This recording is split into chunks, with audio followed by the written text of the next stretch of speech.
नमस्कार, नमस्कार मॅडम. मी ऋत्विक जोशी. मी संस्थापक नीती ॲप.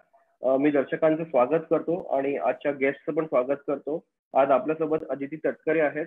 त्या राज्यमंत्री आहेत उद्योग, खाणकाम, पर्यटन, फलोत्पादन, क्रीडा व युवा कल्याण प्रोटोकॉल, माहिती व जनसंपर्क विभाग आणि या रायगड जिल्ह्याच्या पालकमंत्री पण आहे. मॅडम, मी तुमचं खूप खूप स्वागत करतो आजच्या लाईव्ह इंटरव्ह्यू मध्ये. मॅडम, आपण आता इंटरव्ह्यूची सुरुवात करायच्या आधी एक कोरोनाचा हा विषय आपण एकदा बघावा. आताच मुख्यमंत्री साहेब पण लाईव्ह होते. त्यांना पण पूर्ण महाराष्ट्राने ऐकलं. हे जे सगळे प्रॉब्लेम्स आहेत आणि याच्यावरती आपण जे काही उपाय शोधतो आहे, याच्यात आम्हाला तुमच्या एक ओपनिंग स्टेटमेंट पासून आपण हा कार्यक्रम सुरू करू. खरं तर आपल्याला सगळ्यांनाच माहिती आहे की कोरोना व्हायरसचा जे काही संकट आहे, पहिली केस आपल्या इथे भारतामध्ये 30 का 31 जानेवारीला डिटेक्ट झाली. केरळमध्ये जे काही 3 विद्यार्थी वुहान मधून आले, तिथून खरं तर इन्फेक्शन हे सुरू झालं. आणि आपल्या जस्ट माहितीसाठी सांगते की फेब्रुवारी आणि मार्च महिन्यामध्ये महाराष्ट्रामध्ये जवळपास 4 ते 4.5 लाख लोक ही बाहेरून प्रवास करून आले. मार्च महिन्यामध्ये नक्कीच राज्य सरकारने सुरुवातीला 14 तारखेला आमचं अधिवेशन हे म्हणजे नियोजित तारखेच्या आधी कोरोना व्हायरसचा एकंदर प्रादुर्भाव पाहता आपण अधिवेशनाचा तो कार्यकाळ आहे तो 1 आठवड्याने कमी केला.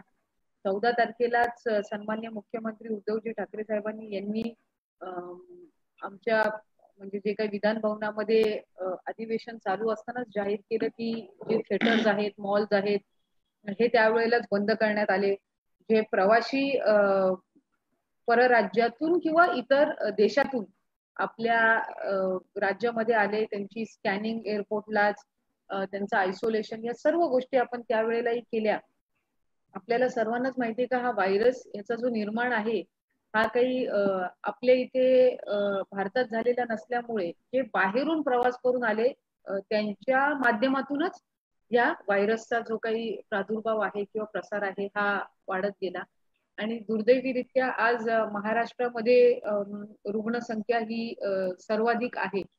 पण एका बाजूला ती आपल्याला रुग्णसंख्या दिसत असताना दुसऱ्या बाजूला आपण याही गोष्टीचा विचार केला पाहिजे की आजच्या घडीला देशात सर्वात जास्त जर कुठल्या राज्यामध्ये कोरोना व्हायरसच्या टेस्ट झाल्या असतील तर त्या महाराष्ट्रामध्ये झाल्या.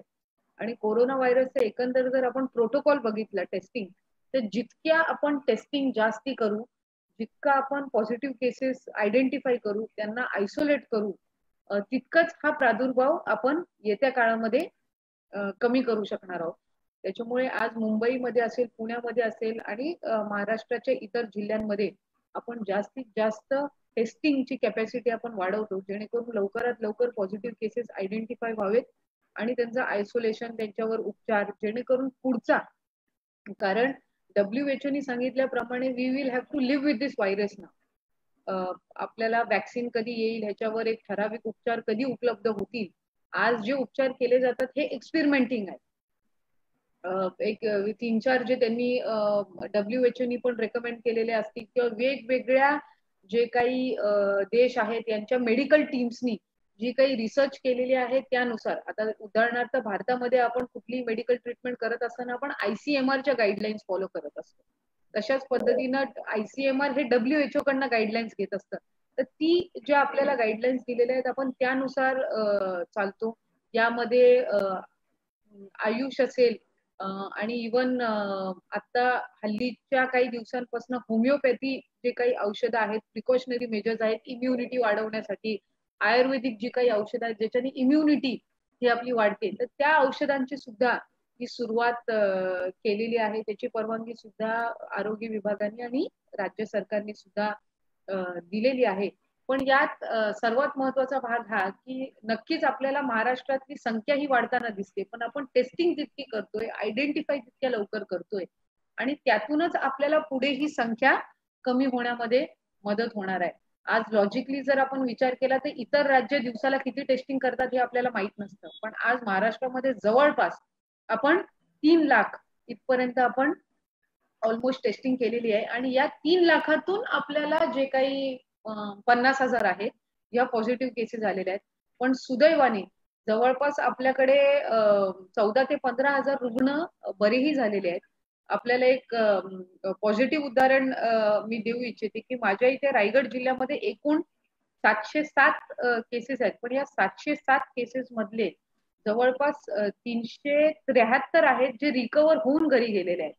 सो ऍक्टिव्ह केसेसची जी संख्या आहे माझ्या जिल्ह्यात ही म्हणजे डिस्चार्ज झालेल्या पेशंट्स पेक्षा नागरिकांपेक्षा कमी आहे. हा त्याच्यातला एक महत्वाचा भाग आहे. रिकव्हरी रेट आमच्या इथला जवळपास 50% अधिक आहे. अनफॉर्च्युनेटली दुर्दैवीरित्या जवळपास 33 ते 35 नागरिकांचा रुग्णांचा उपचारादरम्यान मृत्यूही झालेला आहे. पण डेथ रेट यामध्ये कसा कमी करता येईल यासाठी राज्य शासन आणि आरोग्य विभाग हे सातत्याने प्रयत्न करत आहे. त्याच्यामुळे आता एकंदर एका बाजूला महाराष्ट्र किंवा आपलं राज्य आणि देश पूर्व पातळीवर येताना विचार करत असताना बरेचसे असे मायग्रंट लेबर्स आहेत ज्यांना आपण त्यांच्या गावी त्यांच्या राज्यात पोहोचवण्याची सुद्धा सोय ही केली. माझ्या इथून जिल्ह्यातून आपल्याला सांगायचं झालं तर जितके मायग्रंट लेबर्स गेले त्यांना जाताना सर्व सुविधा राज्य शासनाच्या केंद्र शासनाच्या सूचनांनुसार केली. त्यांना जाताना सगळं फूड पॅकेट्स आणि त्याचबरोबर येणारे जे नागरिक आहेत जिल्ह्यामध्ये यांना सुद्धा ह्यांच्यावर सुद्धा आम्ही सातत्याने मेडिकल स्क्रीनिंग ही करत असतो. आणि त्यातून ज्यांना सिम्पटम्स आढळतात त्यांना आयसोलेट करून त्यांची स्वॅब टेस्टिंग करून त्यांच्यावर उपचार हे त्वरित चालू केले जातात. त्यांचे जे हाय रिस्क कॉन्टॅक्ट असतात हे तपासले जातात. आणि हे सगळं करत असताना जो लॉकडाऊनचा कार्यकाळ आहे हा आपल्याला जास्तीत जास्त जर एका गोष्टीसाठी उपयुक्त ठरला असेल तर तो रुग्णांची संख्या कमी ठेवण्यामध्ये आणि आपलं हेल्थ डिपार्टमेंट जास्तीत जास्त स्ट्रेंथन करण्यासाठी हा जो आपल्याला कार्यकाळ मिळाला. आणि त्यातून आम्ही ही प्रयत्न करतोय की मेडिकल फॅसिलिटीज जेवढ्या आपल्याला सुधरवता येतील तेवढा आपण आम्ही करण्याचा प्रयत्न करतो. मॅम, पुढचा प्रश्न जो आहे की WHO नी असं बोलण्यात आलंय की worst is yet to come for India. तर आता याच्यात आपण महाराष्ट्र हा सगळ्यात जास्त अफेक्टेड राज्य असून आपला हेल्थ सेक्टर जो आहे तो दिवसेंदिवस एक्झॉस्ट होतो आहे. आपल्या भरपूर डॉक्टरांना पण कोरोना संक्रमित झालेले आहेत, भरपूर पोलीस कर्मी पण झालेले आहेत. आणि जे आपले कॉमन लोक आहेत त्यांना कोरोना जरी झाला नसेल तरी त्यांच्या बिझनेसेस वरती खूप मोठा परिणाम झालेला आहे. काही लोक कोरोनामुळे मरतात आहे, काही लोक स्थलांतरामुळे मरतात आहे, काही लोक भुकेमुळे मरतात आहे. हा जो प्रॉब्लेम महाराष्ट्रात फेस करतो आहे या प्रॉब्लेमला आपण एकदा ऍड्रेस कसं करता येईल आणि याच्यात सोल्युशन्स काय काय करायला हवे तर लोकांपर्यंत तुमचा एक मेसेज जायला हवा. खरं तर मी आपल्याला सुरुवातीलाच म्हटल्याप्रमाणे आपल्याला इतर राज्यांमध्ये कोरोनाचे टेस्ट किती होतात ह्याचा आजही आपल्याला खरं क्लॅरिटी नाहीये. आम्ही महाराष्ट्राबद्दल आपण बोलू शकतो की आपल्याकडे जवळपास इतके टेस्ट झालेले आहेत किंवा प्रत्येक जिल्ह्यामध्ये जवळपास 2,000हून जास्ती टेस्टिंग, जरी तो ग्रीन झोन असला, ऑरेंज झोन असला, कुठलाही असला, रेड झोन असला तरी तिथं टेस्टिंग कॅपॅसिटी ही महाराष्ट्राने गेल्या 2 महिन्यामध्ये टप्प्याटप्प्यामध्ये वाढवलेली आहे. याचा एक आपण पॉझिटिव्ह भाग असा बघू की आपल्याकडे रुग्णांचं आयडेंटिफिकेशन लवकर झालेलं आहे. जेवढं तुम्ही पॉझिटिव्ह केसेसचं आयडेंटिफिकेशन लवकर कराल तेवढंच त्यांच्यापासून जे होणारे असतात त्यांना तुम्ही कंट्रोलमध्ये आणतात. सपोज एखादा रुग्ण आज आयडेंटिफाय केला तर तो पुढे निदान 10 जणांना कॉन्टॅक्ट करणार नाही आजच्या आज आयडेंटिफाय झालं तर यावर आरोग्य विभागाने जास्तीत जास्त लक्ष केंद्रित केलं. एका गोष्टीचं नक्कीच मलाही थोडंफार एक खंत वाटते की पॅनिक हा एका बाजूला कोरोना व्हायरसमुळे तयार झाला पण दुसऱ्या बाजूला पॅनिक हा लॉकडाऊनमुळे पण तयार झालेला आहे. ज्या वेळेला लॉकडाऊन जाहीर झालं त्यावेळेला ते इतक्या अचानक पद्धतीनं जाहीर झालं कारण महाराष्ट्रामध्ये संचारबंदी ही 20 मार्च रोजी लागू झाली पण ती टप्प्याटप्प्याने आपण लागू करत होतो. ज्या वेळेला केंद्र शासनाच्या वतीने लॉकडाऊन जाहीर झाला तो इतका अचानकपणे जाहीर झाला होता की त्यावेळेला जी इतर ठिकाणी इतर राज्यांमध्ये किंवा राज्याच्या इतर ठिकाणी शहरांमध्ये अडकलेली जी काही नागरिक होते त्यांना त्यांच्या घरी पोहोचण्यासाठी सुद्धा कालावधी हा मिळाला नाही आणि त्याच्यामुळे पॅनिक हा थोडाफार प्रमाणामध्ये निर्माण झाला.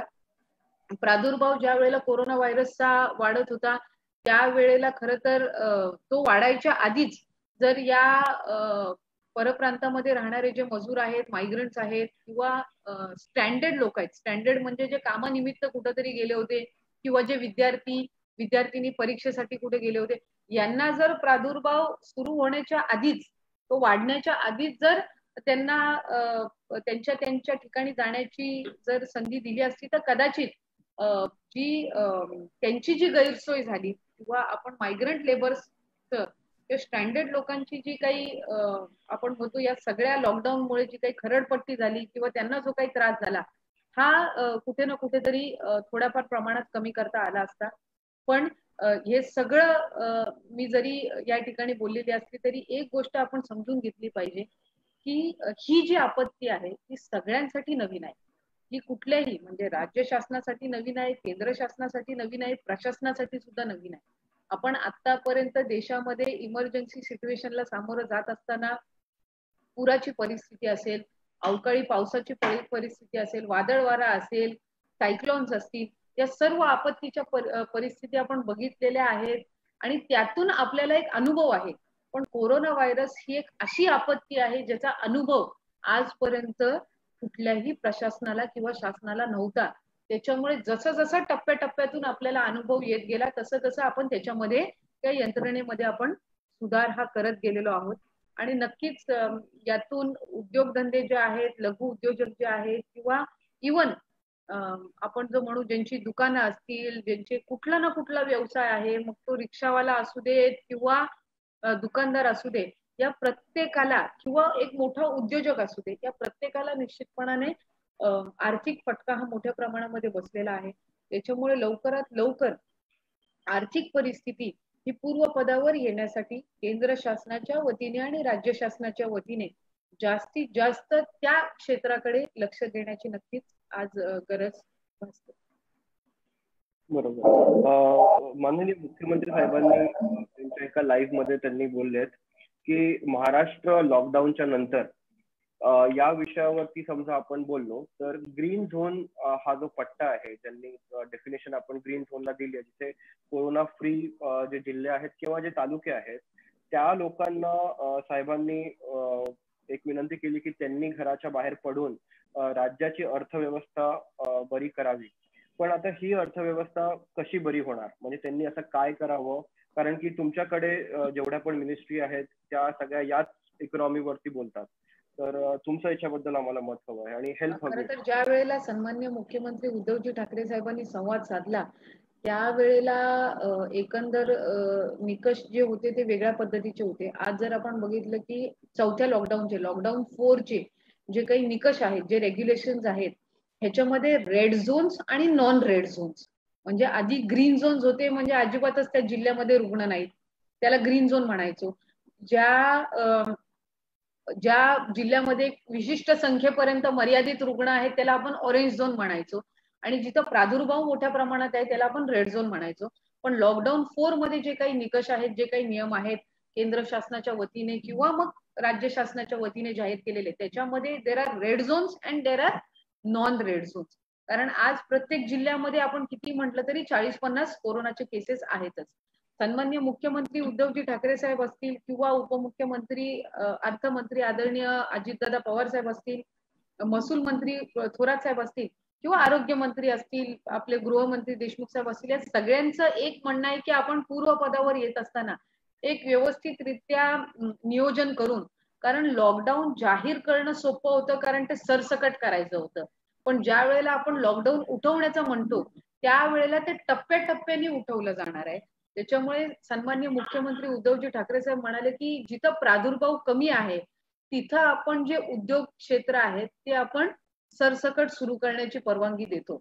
आपण जर बघितलं तर मायग्रंट लेबर जे आहेत ते मोठ्या संख्येने स्थलांतरित झाल्यामुळे जे काही उद्योग कारखाने आहेत हे पूर्वपदावर आणत असताना ते पूर्णतः सुरू करणं हे अवघड जाते. आणि अशा वेळेला स्थानिक म्हणून या जन्मभूमीत किंवा कर्मभूमी आपल्या असल्यामुळे जे त्या जिल्ह्यातले सुपुत्र असतील यांना एक मोठी संधी मिळालेली आहे तिथल्या तिथे आपल्याला रोजगार निर्मितीसाठी.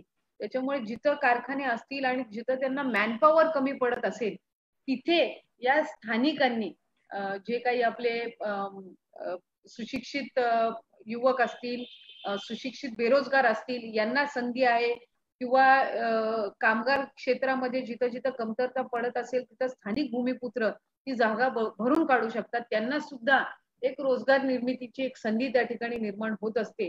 त्याच्यामुळे ती एक पार्श्वभूमी त्यांची बोलण्यासाठी होती. आणि लघु उद्योजक जे आहेत, ह्या लघु उद्योजकांपैकी सुद्धा बरेचसे असे उद्योग आहेत जे मायग्रंट लेबर्सवर डिपेंडेंट होते. तर आता मायग्रंट लेबर स्थलांतरित झाल्यामुळे त्यांची जी काही जागा आहे ही भरून काढण्याची सुद्धा आपल्याला संधी आहे. आणि काही ठिकाणी आपण म्हणतो स्किल्ड वर्कर्स जे आहेत हे सुद्धा कमी झालेले आहेत. तर त्याच्यामुळे ती सुद्धा जी गॅप आहे, ती जी वेकंट गॅप जी आपल्याला जाणवते, ती भरून काढण्याची जबाबदारी ही निश्चितपणाने स्थानिक भूमिपुत्रांनी घेतली पाहिजे, असं विनंतीपूर्वक आवाहन हे सन्मान्य ठाकरे साहेबांनी हे सगळ्यांना केलं. ठीक आहे मॅम, पुढच्या प्रश्नावरती जाऊ आपण. पुढच्या प्रश्नांमध्ये नीती हे जे ऍप आहे हे एक रिसर्च कंपनी पण आहे. आमचा जो रिसर्च महाराष्ट्रात का बरं सगळ्यात जास्त अफेक्ट झाला, तर अर्बनायझेशन हा जो कन्सेप्ट आहे, महाराष्ट्र एक असं राज्य आहे जिथे खूप जास्त अर्बन पॉप्युलेशन आहे. मुंबई आहे, पुणे आहे, नागपूर, औरंगाबाद आणि रायगड सारखे पण आपल्याकडे 2 टायर सिटीज आपल्याला म्हणता येईल, जिथे density of population is too much. पण आता तुम्ही तुमच्याकडे मिनिस्ट्री ऑफ स्टेट इंडस्ट्रियलायझेशनची पण आहे. तर आता आमचं जे सर्वे आणि रिसर्च पेपर आम्ही जो मुख्यमंत्री साहेबांकडे दिलेला आहे तो बोलतोय रुरलायझेशन बद्दल.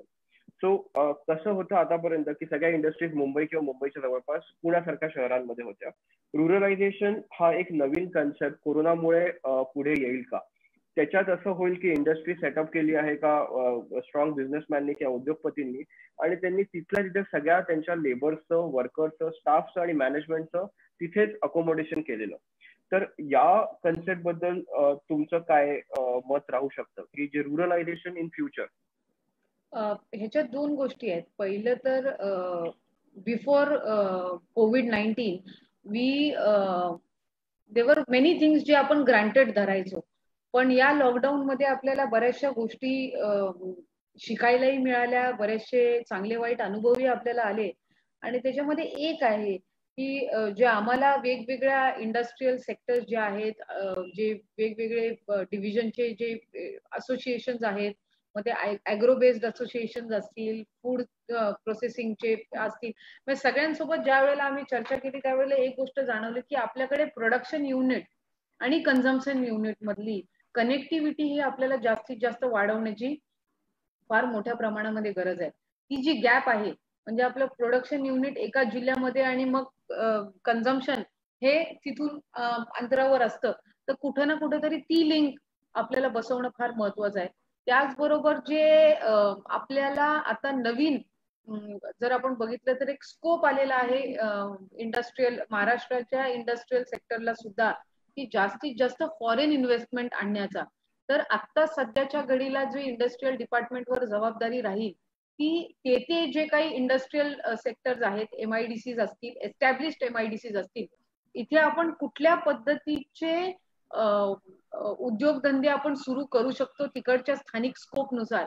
आपण फूड प्रोसेसिंग युनिट्स कुठे सेटअप करू शकतो, केमिकल झोन्स कुठे सेटअप होऊ शकतात, आपल्या ज्या फॉरेन इन्व्हेस्टर्स असतील त्यांना कशा पद्धतीनं आपल्याला 1 पॉइंट विंडो उपलब्ध करून देता येईल, किंवा स्थानिक जे काही आपले मी मगाशी म्हटल्याप्रमाणे जे भूमिपुत्र आहेत यांना तिथल्या तिथे जर आपण इंडस्ट्रीजला हे कंपल्शन केलं की त्यांनी लेबर्स त्यांचे तिथंच त्यांच्या प्रिमाइस मध्ये ठेवावेत, त्याच्यापेक्षा जर त्यांचं मॅक्झिमम मॅनपॉवर ही त्या अवतीभोवतीच्या गावातलीच असली तर नक्कीच त्याचा जास्त हा फायदा, आणि त्यातल्या त्यात त्यांना सुद्धा ते इकॉनॉमिकल पडू शकतं आणि ते सेफही राहू शकतं. त्याच्यामुळे तो प्रयत्न नक्कीच प्रत्येक इंडस्ट्री त्या त्या भागातली ही करेल. आणि आधी जी बाहेरच्या लेबर्सवरची जी डिपेंडन्सी होती किंवा बाहेरच्या रिक्रुटमेंट्स वरती जी डिपेंडन्सी होती ती निश्चितपणाने आत्ताच्या घडीला ही आटोक्यात येईल. त्यांना स्थानिक पातळीवरच बऱ्यापैकी जी त्यांची मॅनपॉवर आहे ही त्यांना अकोमोडेट ही करावी लागणार आहे, जेणेकरून त्यांचा, कारण मी म्हटल्याप्रमाणे पोस्ट कोविड एक गोष्ट जिच्याकडे जास्तीत जास्त पद्धतीने लक्ष देणं लागणार आहे ते म्हणजे हायजीन असेल, सेफ्टी मेजर्स आणि सॅनिटायझेशन. आज जे आपण बघतो रॉ मटेरियल जर एखाद्या इंडस्ट्रीमध्ये येत असेल तर ते रॉ मटेरियल 3 दिवस क्वारंटाईन ठेवणं, त्याला लोडिंग अनलोडिंग करण्यासाठी जी मॅनपॉवर आहे यांना त्यांना चांगल्या पद्धतीनं म्हणजे तपासून घ्यावं लागणार, त्यांची मेडिकल स्कॅनिंग लागणार. या रॉ मटेरियल्सच्या ट्रान्सपोर्टेशनच्या वेळेला कुठेही कोरोनाचा प्रादुर्भाव होऊ नये, वाढू नये, या सगळ्या गोष्टी असतील. किंवा एखाद्या फॅक्टरीमध्ये इंडस्ट्रीमध्ये सॅनिटायझेशनच्या फॅसिलिटीज असतील, यालाही एक वेगळी त्यांना एक इन्व्हेस्टमेंट आता ठेवावी लागणार. आणि मॅनपॉवर वर्क फ्रॉम होम हाही कन्सेप्ट जो आधी आपल्या इथं राज्यामध्ये किंवा देशामध्ये इतका प्रचलित नव्हता, हाही कुठेतरी थोड्या प्रमाणामध्ये आपल्याला वर्क फ्रॉम होम जो वेस्टर्न कल्चरमध्ये होतं ते आपल्याला थोड्याफार प्रमाणामध्ये आपल्या राज्यामध्ये आणि देशामध्ये पाहायला मिळेल. महाराष्ट्र शासन किंवा उद्योग विभाग जास्तीत जास्त प्रयत्न करत आहे की आपल्याकडे फॉरेन इन्व्हेस्टर्स जे आहेत, आताच्या घडीला जर आपल्याला तो एक जास्तीत जास्त फायदा जर घेता आला तर निश्चितपणाने महाराष्ट्र सरकार त्याचा आणि उद्योग विभाग हा प्रयत्न करत आहे. बरोबर. पुढे जायच्या आधी मला फक्त तुम्हाला एक छान न्यूज अशी द्यायची की तुमचे जेवढे पण व्ह्युअर्स आहेत ते तुमच्याबद्दल खूप छान छान कमेंट करतात आहे आणि खूप छान छान तुमच्याबद्दल बोलतात आणि तुमच्या कामाला खूप सपोर्ट आहे. पुढचा प्रश्न हा आहे की बिझनेसेसनी इतका मोठा लॉकडाऊन जसं तुम्हीच बोललात कधीच पाहिला नव्हता. त्यांना माहिती नाही आता काय करायचं आहे, कसं करायचं आहे. त्यांचं मेजर सपोर्ट ते मागतात ते म्हणजे सरकारला. तर सरकारने अशा कोणत्या स्टेप्स घ्यायला पाहिजे जिथे स्टार्टअप सारखे जे ऑर्गनायझेशन आहेत ज्यांनी नवीन नवीन सुरू केलंय त्यांना एक तर ले ऑफ झालेत भरपूर एम्प्लॉईज, मोठ्या मोठ्या कंपनीज, म्हणजे आपण आता गरीब रोजगारांबद्दल बोललो पण आता जे आपलं इकॉनॉमी रेग्युलेट करायचे ज्यांच्यामुळे लिक्विडिटी होती, त्यांचा खर्च भरपूर होता, तो खर्च पण आता अचानक थांबून गेला. तर या इंडस्ट्रीजसाठी आपणास किंवा सरकारला काय स्टेप्स घेणार आहोत आपण किंवा काय अजून वेगळं करायला हवं? कारण की महाराष्ट्र म्हणजे मुंबई हे एक फायनान्शियल कॅपिटल असून महाराष्ट्राला सपोर्ट देणारा खूप मोठा एक सोर्स होता, तो आता थोडासा अफेक्ट होईल. तर याच्यासाठी तुमचं काय मत राहील? खरं तर मी म्हणजे फार काही आय वुडंट से वेग किंवा मी असं म्हणणार नाही की मी खूपच पॉझिटिव्हिटीकडे जाते, पण what I personally feel is की आज जरी आपल्याला कोरोना व्हायरसचा प्रादुर्भाव मुंबईत जास्ती दिसत असला तरीही ज्या म्हणजे ताकदीने मुंबईनी किंवा आपल्या राज्याने अनेक संकटांना सामोरं गेलेलं आहे, तशाच पद्धतीने ते याही संकटाला निश्चितपणाने सामोरं जातील आणि मुंबई ही पूर्व पदावर नक्कीच ही काही दिवसांमध्ये येईल अशी मला मनापासूनची खात्री आहे. कारण आपण एकंदर जी मुंबईमधली आपल्या जीवनशैली जर आपण बघितली तर मुंबई ही कधीच स्थिर किंवा शांत राहू शकत नाही. आजच्या घडीला ज्या वेळेला मी महिन्याभरापासून मंत्रालयामध्ये कधी जाणं झालं किंवा काही महत्वाच्या मीटिंगच्या दरम्यान ज्या वेळेला मुंबईत जाणं झालं त्यावेळेला निश्चितपणाने मुंबई कधी नाही ती तशी इतक्या लॉकडाऊन मध्ये पाहिली. पण मला असं वाटतं की एकदा हा प्रादुर्भाव कमी झाल्यानंतर निश्चितपणाने मुंबई ही पूर्वपदावर येईलच. पण त्यासाठी राज्य शासनाला आणि राज्य शासनाच्या अनेक विभागांना प्रयत्न करावे लागणार आहेत. जसं उद्योग विभाग हा एकटा नाही तर कामगार विभाग असेल याला सुद्धा आपल्याला त्यांच्या सुद्धा कोऑर्डिनेशनने आपल्याला पुढे काम करणं हे अत्यंत गरजेचं राहणार आहे. त्याच्यामुळे केंद्र शासनाने वगैरे जे पॅकेजेस जे जाहीर केलेले आहेत 20 लाख कोटींचं पॅकेज आपल्यालाही माहिती आहे, त्यांनी लघु उद्योजकांसाठी खासकर आणि उद्योगधंद्यांना म्हणजे एकंदर पूर्वपदावर आणण्याच्या दृष्टिकोनाने जाहीर केलं. त्याच्यामध्ये नक्कीच एका गोष्टीची खंत वाटते की महाराष्ट्र आणि मुंबई जे मोठ्या पद्धतीनं आपल्या देशाच्या इकॉनॉमीला कॉन्ट्रीब्युट करतात यांच्यासाठी खरं तर सेपरेट पॅकेज हे अनाऊन्स व्हावं अशी एक मनापासूनची इच्छा आमची सुद्धा होती. एक खंत आहे की नक्कीच या पॅकेजमध्ये कुठेतरी विशेष स्थान जे मुंबईला जो इकॉनॉमिकल कॅपिटल आहे आपल्या देशाचा त्याला द्यायला पाहिजे होतं, ते काही प्राप्त होऊ शकलं नाही. केंद्र शासनाने निश्चितपणाने पुढेही त्याचा विचार करावा. पण जे काही पॅकेज त्यांनी जाहीर केलेलं आहे ते लघु उद्योजकांपर्यंत पोहोचवणं, जे नव्याने ज्यांना रोजगार किंवा ज्यांना लघु उद्योग सुरू करायचे आहेत त्यांच्यासाठी सुद्धा एक प्रॉपर गाईडलाईन हे राज्य शासनाच्या वतीने निश्चितपणाने दिली जात आहे. या कोरोना व्हायरसच्या संकटाच्या आधीच कोविड-19च्या आधीच मुख्यमंत्री रोजगार निर्मिती योजना ही जाहीर करण्यात आलेली होती. ऍप्लिकेशन सुद्धा मोठ्या प्रमाणामध्ये सप्टेंबर महिन्यातच प्राप्त व्हायला लागले. आताही मोठ्या प्रमाणामध्ये ऍप्लिकेशन प्राप्त होत आहेत. एक उद्योग विभाग म्हणून जे एक ब्युरो जे काही स्थापन करण्यात आलेला आहे, या ब्युरोवर 2 पद्धतीच्या जबाबदाऱ्या आहेत. एक तर फॉरेन इन्व्हेस्टमेंट्स आपल्याकडे जास्तीत जास्त प्रमाणात आणणं, आणि दुसरं जे आपल्याकडचे स्थानिक उद्योजक आहेत यांना पण 1 पॉइंट विंडो उपलब्ध करून देणं, जेणेकरून त्यांना एखादा उद्योग जर सुरू करायचा असेल तर त्यांना गाईडलाईन किंवा त्यांच्यासोबत कोऑर्डिनेशन हे एक अधिकारी त्यांच्यामध्ये समन्वय साधण्याचा प्रयत्न करेल. कारण एखादा नवीन उद्योग ज्या वेळेला आपल्याला स्थापन करायचा असतो त्यावेळेला MIDC असेल, मग ते समजा जर कोकणच्या भागात असेल तर मग मेरीटाईम बोर्ड असेल, MACP, मग वेगवेगळ्या डिपार्टमेंट्स कडे त्यांना जावं लागतं. अशा वेळेला त्यांना 1 पॉइंट विंडो उपलब्ध झाली किंवा एक अधिकारी त्यांच्यासोबत समन्वय साधायला दिला तर नक्कीच त्यांना सुद्धा फायदा होतो. आणि जो टाइम स्पॅन आहे एखादी गोष्ट आपल्याला सुरू करण्यासाठी तो कमी होतो. तर ते राज्य शासनाच्या वतीने, उद्योग विभागाच्या वतीने ते प्रयत्न सुरू आहेत. आणि what we are planning is की जे बाहेरचे मोठे इन्व्हेस्टमेंट्स असतील, म्हणजे मेगा प्रोजेक्ट्स जे असतील किंवा फॉरेन इन्व्हेस्टर्स जे असतील, यांना IS लेवलचे जे काही अधिकारी आहेत तशा पद्धतीचे कोऑर्डिनेटर्स द्यायचे. आणि मग जे लघु उद्योजक असतील यांना त्या फेजेसनुसार त्यांच्या लेवलनुसार तशा पद्धतीचे त्यांच्यासोबत समन्वय साधण्यासाठी अधिकारी हे नेमले जाणार आहेत. आणि industrial policy, I personally think की more than relaxation, what importance right now to be given is for the industrial policy. तर त्याच्यामुळे नक्कीच सन्माननीय मुख्यमंत्री उद्धवजी ठाकरे साहेब असतील, सन्माननीय उपमुख्यमंत्री आदरणीय दादा असतील, उद्योग मंत्री देसाई साहेब असतील, राज्यमंत्री म्हणून मी असेल, किंवा प्रधान सचिव आणि जे काही ब्युरो नेमलेला आहे, MIDC चे पण जे CEO, आम्ही जास्तीत जास्त प्रयत्न हा करू की प्रत्येक डिव्हिजनचे, प्रत्येक कोकण विभागाचे प्रॉब्लेम्स वेगळे असतात, विदर्भाचे वेगळे असतात, मराठवाड्याचे वेगळे असतात, पश्चिम महाराष्ट्राचे वेगळे असतील. त्यामुळे ते सर्वांसोबत चांगल्या पद्धतीचं कॉन्व्हर्सेशन ठेवून ज्या वेळेला लॉकडाऊन ओपन होईल त्यावेळेला या सर्वांसोबत एक कॉन्व्हर्सेशन ठेवून एक पॉलिसी आणणं, जेणेकरून ग्राउंड लेवल पर्यंत त्याचा पॉझिटिव्ह इफेक्ट, म्हणजे ग्राउंड लेवलची परिस्थिती काय आणि पॉलिसी म्हणजे शासन यांच्यामध्ये चांगल्या पद्धतीचा समन्वय किंवा कम्युनिकेशन राखण्याचा हा प्रयत्न निश्चितपणाने शासनाच्या वतीने आणि उद्योग विभागाच्या वतीने केला जाईल. मॅम, दुसरा प्रश्न हा आहे की आता आपण MSME चं जे एक खूप मोठं बजेट महाराष्ट्राला पण येईल आणि फायनान्स मिनिस्ट्री देशाची एक 20 लाख करोडचं पॅकेज सुद्धा देशासाठी नेमलं आहे. तर या सगळ्या पॉलिसीज आपण ग्राउंड वरती इम्प्लिमेंटेशन महाराष्ट्रात कसं करणार, तुम्ही त्याचं काही प्लॅनिंग आतापर्यंत केलं आहे का? मी मगाशीच त्याचा उल्लेख केला खरं तर, की महाराष्ट्रामध्ये एकतर कमिटी राज्य शासनाच्या वतीने स्थापन करण्यात आलेली आहे, जेणेकरून जो काही आपल्याला या पॅकेज मधून महाराष्ट्राच्या वाटेला जितकं येईल ते ग्राउंड लेवल पर्यंत पोहोचलं पाहिजे.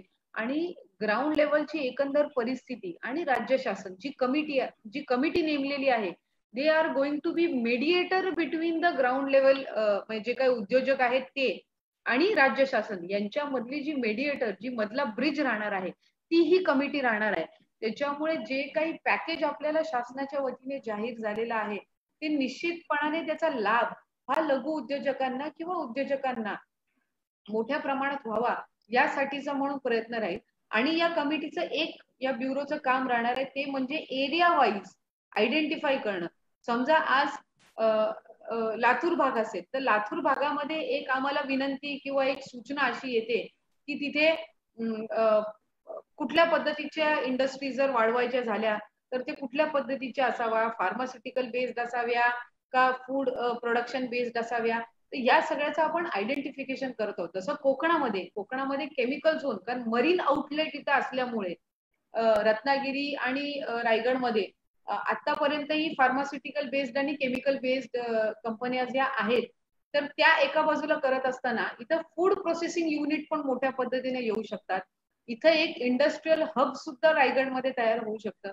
तर we are exploring the kind of जे काही आपण म्हणतो की कुठल्या भागामध्ये कशा पद्धतीनं आपण उद्योग क्षेत्रामध्ये डेव्हलपमेंट करू शकू, त्या भागातल्या एकंदर अवेलेबिलिटी नुसार तिथल्या बेसिक अम्युनिटीज पण महत्वाच्या राहतात. एखादी इंडस्ट्री सेट करायचं म्हटलं तर तिथं वॉटर सप्लाय, रोडची कनेक्टिव्हिटी, अवेलेबिलिटी, तिथं जे आपण म्हणतो ऍक्विजिशन आहे ते किती प्रमाणात होऊ शकतं, या सगळ्या गोष्टी त्याच्यामध्ये एक समांतर आणि एक संलग्नता असली पाहिजे. या सर्व गोष्टींचा विचार करून सन्माननीय मुख्यमंत्री उद्धवजी ठाकरे साहेबांनी सुद्धा अनाऊन्स केलं की महाराष्ट्रामध्ये जवळपास 40,000 एकर इतकी जमीन ही आपण इंडस्ट्रीजसाठी किंवा आपल्याला आपण उद्योग वाढवण्यासाठी आपण आयडेंटिफाय करून ठेवलेली आहे.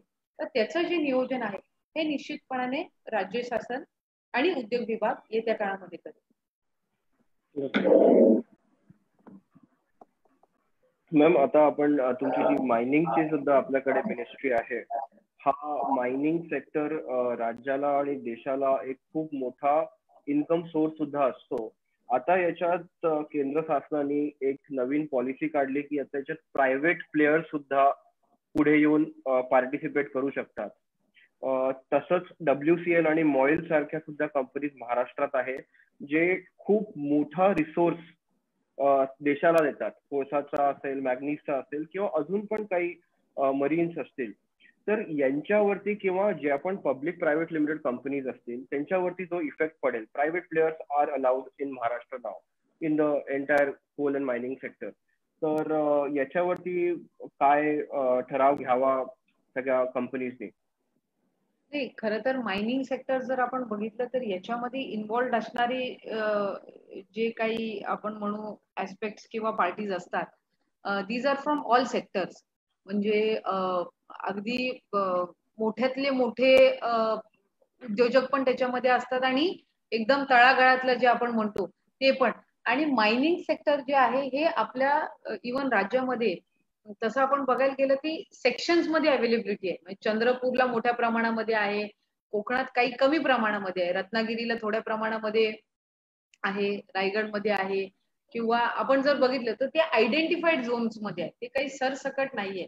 सध्याच्या घडीला खरं तर मायनिंग डिपार्टमेंटनी राज्य शासनाने ज्या काही सूचना दिलेल्या आहेत त्यानुसार जो काही फंड्स मायनिंग विभागासाठी अवेलेबल असतात ते आपण सध्याच्या घडीला त्याच्यातले काही ठराविक पर्सेंटेज 30% हे आपण आरोग्य विभागासाठी त्याचा आता वापर करत आहोत. आणि या सगळ्याच्या ह्याच्यानंतर खरं तर उद्योग विभागाची जशी एक प्रायमरी आपण म्हणतो एक चर्चा जी आहे ही गेल्या काही दिवसांपासून सुरू आहे. पण मायनिंग विभागाची म्हणजे in terms of mining department there hasn't been any specific guidelines or there hasn't been any proper discussion done by the department as yet, at least या 2 महिन्यामध्ये तरी. त्याच्यामुळे पुढची कशा पद्धतीनं department wise what kind of म्हणजे आपण कशा पद्धतीचं धोरण आखलं जाईल हे नक्कीच एकदा लॉकडाऊन ओपन झाल्यानंतर जून महिन्यामध्ये ज्या वेळेला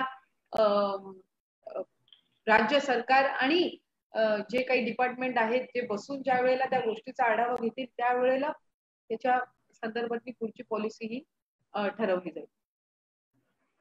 पुढचा प्रश्न असा आहे की पर्यटन हा आधीपासून सर्वाधिक प्रभावित उद्योगांपैकी आहे आणि लोक आता वापस टुरिझम मध्ये ज्यांचे पण बिझनेसेस होते, काहीही बिझनेस असू शकतात, ते आपण सुरुवात केली म्हणजे मंदिराच्या समोरचे फुलं विकणाऱ्यांपासून तर एअर इंडस्ट्री पर्यंत आपण समजा गेलो, यांच्यावरती एक खूप मोठा इम्पॅक्ट पडलाय कोरोनाचा.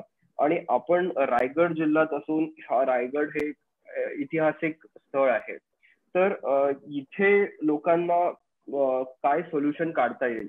पहिलं म्हणजे त्यांनी काही नवीन उद्योग शोधावा की तेव्हा त्यांनी या उद्योगातच काही नवीन उपाय काढून काम करावं?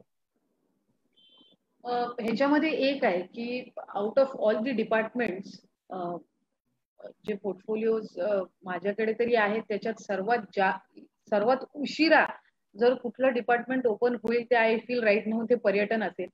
कारण कोणाचीच मानसिकता नसणार आहे सध्याच्या परिस्थितीला कुठं बाहेर जाण्याची. प्रत्येक जण आपापली जी काही रुटीन आहे ते चालू करण्याच्या पूर्वपदावर आणण्याच्या सगळ्या गोष्टींमध्ये व्यस्त असणार आहे. पण पर्यटन विभागाला 2 महत्वाच्या गोष्टी बघाव्या लागतील. एक तर जे आपले मेजर टुरिस्ट प्लेसेस आहेत या एका बाजूला ओपन करत असताना दुसऱ्या बाजूला सर्वात मोठं खऱ्या अर्थानं जे आव्हान असणार आहे ते म्हणजे आपली जी काही श्रद्धास्थळं आहेत, श्रद्धास्थान आहेत किंवा धर्मस्थळ आहेत आपण म्हणू.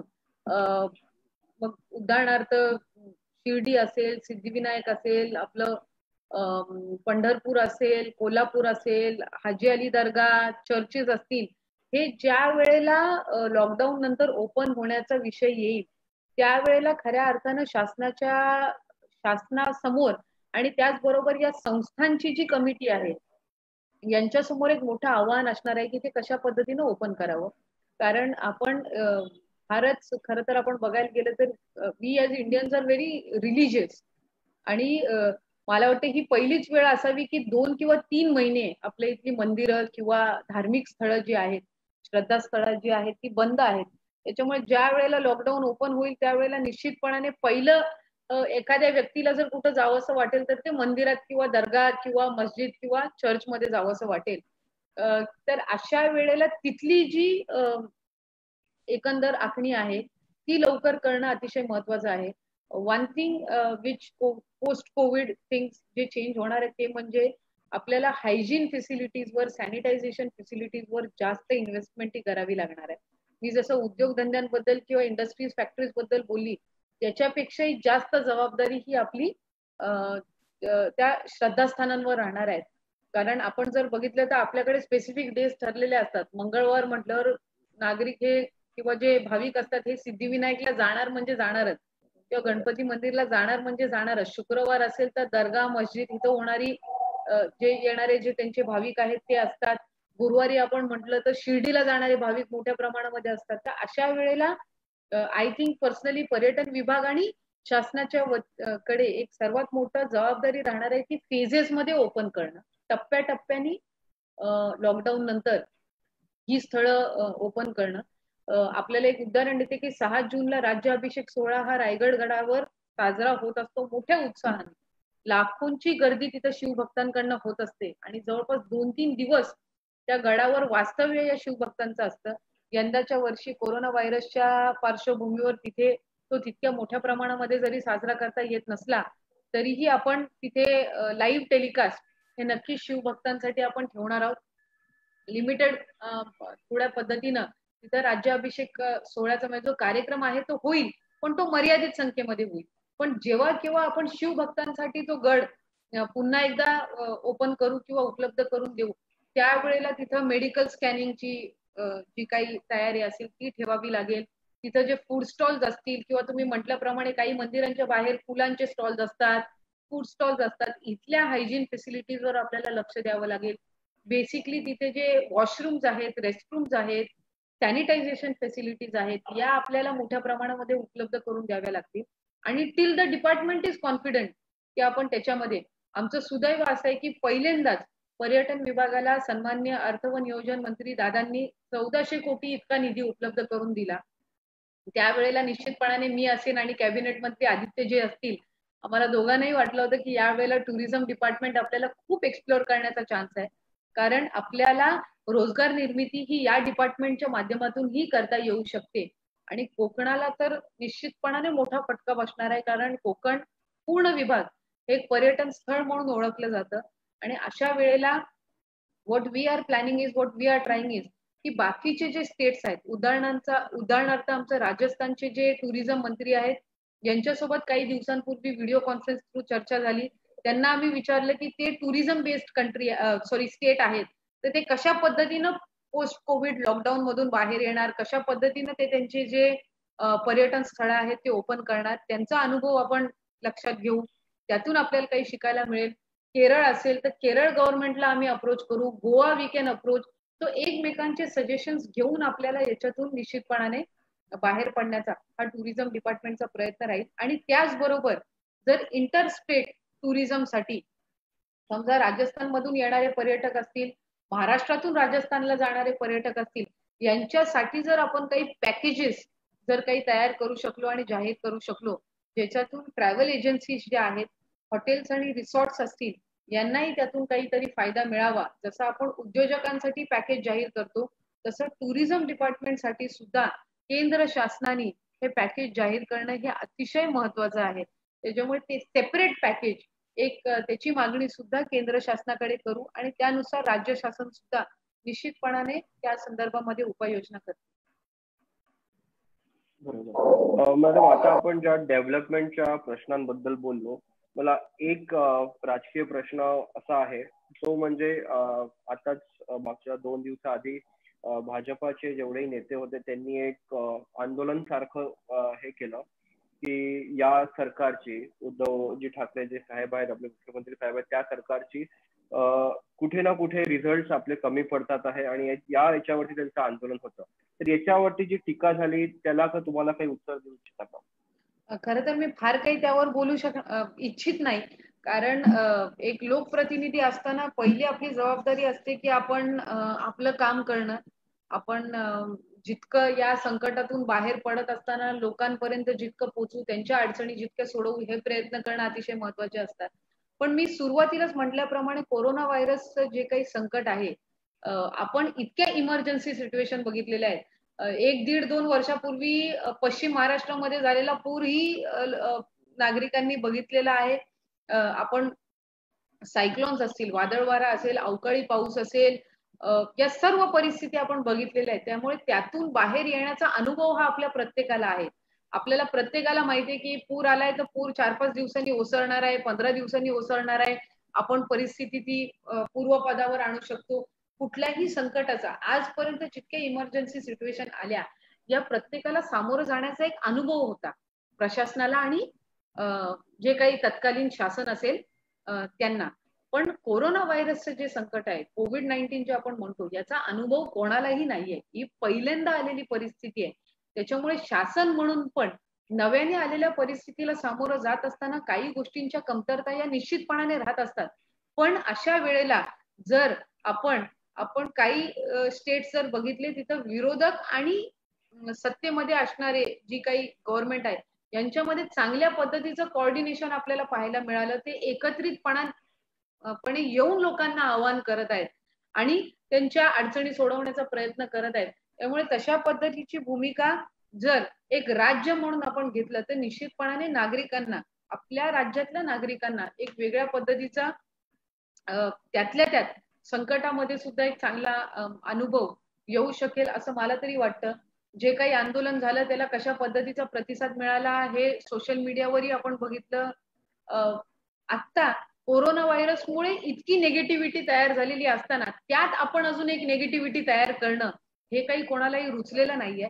त्यामुळे येत्या काळामध्ये शासन, विरोधी पक्ष, सत्ताधारी आणि प्रशासन हे एकत्रितपणाने जर आपण काम केलं तर आपण या संकटातून लवकरात लवकर बाहेर येऊन आपण राजकारण करण्यासाठी आपल्याला निवडणुका असतात. पण अशा संकटामध्ये आपण एकत्रितपणाने जर काम केलं तर we will be able to come out of this crisis in a better speed. माझा प्रश्न हा याच्यावरती आधारित आहे. तुम्ही झाले, आदित्य ठाकरे साहेब झाले, रोहित पवार साहेब झाले, ही यंग जनरेशन, हे युथ साठी आयडियल आहात. तर यांच्या जे प्रॉब्लेम्स आपण राज्यात पाहायला मिळतात आहे, एक तर शिक्षण व्यवस्था पूर्णपणे कोसळली आहे, सगळ्यांचे निकाल राहिलेले आहेत, तर कोणाकडे आता वर्ष वाया जात आहे. स्टुडंट, मेडिकल स्टुडंट्स असतील, इंजिनिअरिंग स्टुडंट्स असतील किंवा युनिव्हर्सिटी लेवलचे कोणते पण कोर्सेस असतील. स्टार्टअप्स तर एक वेगळा विषय आहे, जिथे ज्या लोकांनी ठरवलं होतं, बँकेतून लोन्स काढलेले होते. तर एज्युकेशन, स्टार्टअप्स आणि अनएम्प्लॉयमेंट हा युथचा एक मेजर प्रॉब्लेम आहे. त्याच्यातला अनएम्प्लॉयमेंट बद्दल तुम्ही ऑलरेडी बोललात. फक्त स्टार्टअप्स आणि एज्युकेशन सिस्टीम याला आपण कसं वरती आणू आणि याच्यात इकॉनॉमिक ऍक्टिव्हिटीज आपण कशा कशा सुरू करू शकतो?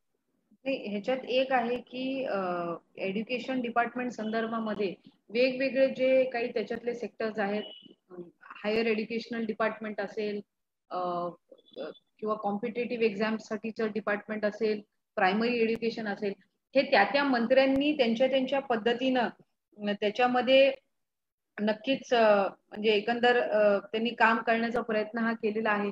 उच्च माध्यमिक जे आहे ते डिपार्टमेंट सुद्धा, ते सन्मान्य मंत्री सुद्धा परीक्षा कधी घेतल्या पाहिजेत, आपण रिओपन कसं केलं पाहिजे या संदर्भामध्ये त्यांनी सुद्धा तशा पद्धतीच्या सूचना किंवा जे काही निर्णय आहेत ते दिलेले आहेत.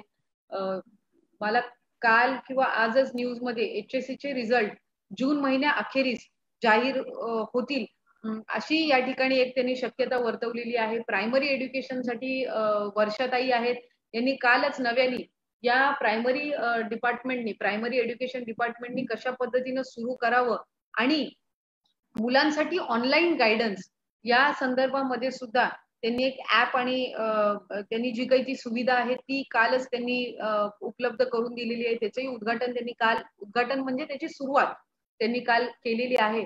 आणि आपण जर बघितलं तर बऱ्याचशा मुलांचे जे प्रायव्हेट स्कूल्स आहेत त्यांचे ऑनलाईन जे काही क्लासेस आहेत ते चालू आहेत. जे कॉलेजमधले स्टुडंट्स आहेत त्यांचे सुद्धा ऑनलाईन जे काही क्लासेस आहेत ते चालू आहेत. पण ज्या शासकीय शाळा आहेत त्या पूर्वपदावर आणण्यासाठी शासनाचा निश्चितपणाने प्रयत्न हा चालू आहे.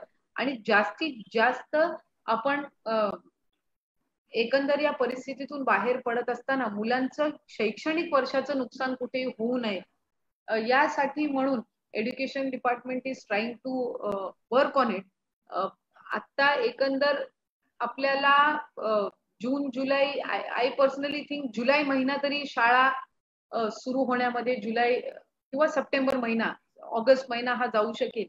तर त्याच्यामुळे कशा पद्धतीनं सोशल डिस्टन्सिंग ठेवून बॅचेस मध्ये ते स्कूल चालू करतात का कशा पद्धतीने ते पुढे करतात तो निश्चितपणाने त्या डिपार्टमेंट त्या संदर्भामध्ये उपाययोजना किंवा निर्णय घेतील.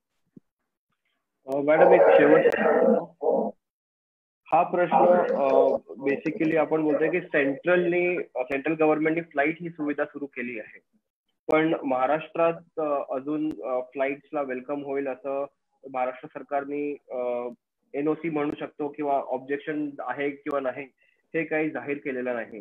तर हा प्रश्न जे महाराष्ट्रातले लोक ज्यांना बाहेर जायचं आहे किंवा बाहेरचे लोक ज्यांना महाराष्ट्रात यायचं आहे यांचा सगळ्यात मोठा प्रश्न आहे की आम्ही येऊ शकू का फ्लाईटने.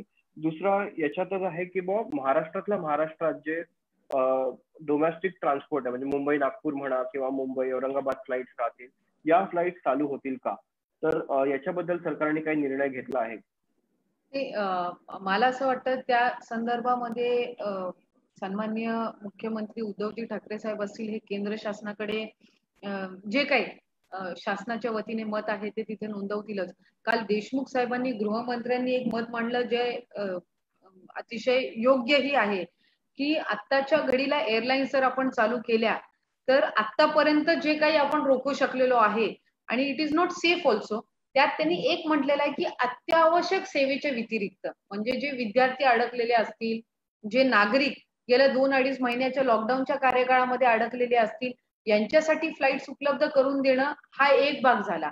पण रेग्युलर फ्लाईट्स चालू करणं हा निश्चितपणाने कुठलंही स्टेट म्हणजे त्याला फक्त महाराष्ट्रानेच नाही तर अनेक स्टेट्स आहेत, अनेक अशी राज्य आहेत ज्यांनी त्यांचं एक लिमिटेशन्स किंवा विरोध दर्शवलेला आहे, which is right also on their part.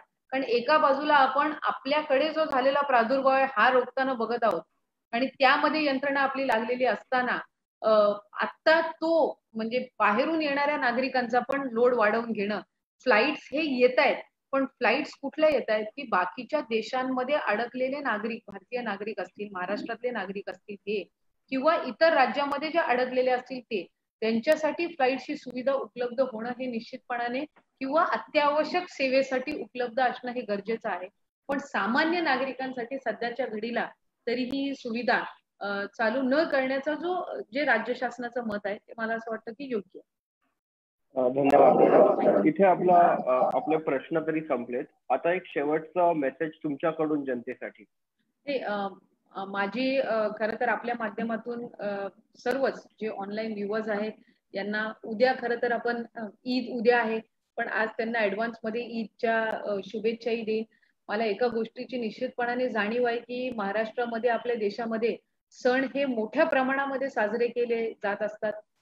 Ganpati, Diwali, Eid, Holi हे सर्व आपले जे काही सण आहेत ते आपण अतिशय उत्साहाने साजरे करत असतो. यंदाच्या कोरोना व्हायरसच्या पार्श्वभूमीवर निश्चितपणाने आपले हे सण साजरे करण्याची जो काही आपला उत्साह असतो हा एका बाजूला तितकाच असताना आपल्याला कोरोना व्हायरसमुळे हा तितक्या आनंदाने किंवा मन मोकळ्या पद्धतीने साजरा जरी करता येत नसला तरीही आत्ताच्या घडीला आपण घरी राहणं, सुरक्षित राहणं, गर्दीची ठिकाणं टाळणं हेच आपल्या आणि आपल्या कुटुंबाच्या हिताचं आहे. त्याच्यामुळे सगळ्यांनी जास्तीत जास्त जर अत्यावश्यक नसेल तर घराबाहेर पडू नये, आपल्या घरातच राहावं, सुरक्षित राहावं. बाहेर आपण जरी गेलो तरी एकमेकांमध्ये अंतर ठेवणं, सोशल डिस्टन्सिंग ठेवणं हे अतिशय महत्वाचं आहे. त्यामुळे या सर्वच शासनाने आणि आरोग्य विभागाने दिलेल्या नियमांचं आणि पोलीस डिपार्टमेंटने दिलेल्या नियमांचं आपण सर्वांनी पालन करावं आणि या संकटातून आपण लवकरात लवकर बाहेर पडू अशाच पद्धतीची आशा ही आपल्या सर्वांच्या मनामध्ये आपण बाळगणं अतिशय महत्वाचं आहे आणि सहकार्य शासनाला करणं हे महत्वाचं आहे. धन्यवाद. धन्यवाद मॅम, खूप खूप धन्यवाद. मी जनतेचा पण धन्यवाद करतो ते आपल्यासोबत राहिले. आणि सगळ्यांना मी पण मॅम, तुम्ही पण काळजी घ्या, जनतेला पण माझ्याकडून एक काळजी. Thank you so much.